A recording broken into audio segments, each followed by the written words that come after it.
Spoon சீரகம், பச்சை மிளகாய், கருவேப்பிலையை போட்டாச்சு. அது வெடித்த உடனே பொரிஞ்சிருச்சு. நல்லா பொரிஞ்சோடனே இந்த ஜவ்வரிசி சேர்த்துடலாம். கொஞ்சம் டீ எப்போவுமே ஒரு மீடியம் ஃப்ளேமாக வச்சுக்கோங்க.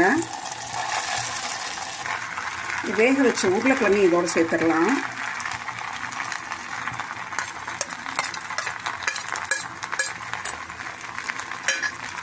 தேவையான உப்பு சேர்த்து நல்லா கிளறி விடலாம்.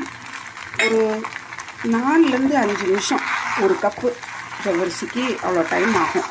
இது கொஞ்சம் அடியில் பிடிக்கிற மாதிரி உங்களுக்கு தோணும், ஆனால் அப்படிலாம் ரொம்ப பிடிக்காது. அப்பப்போ கொஞ்சம் கிண்டி விட்டுகிட்டே இருக்கணும்.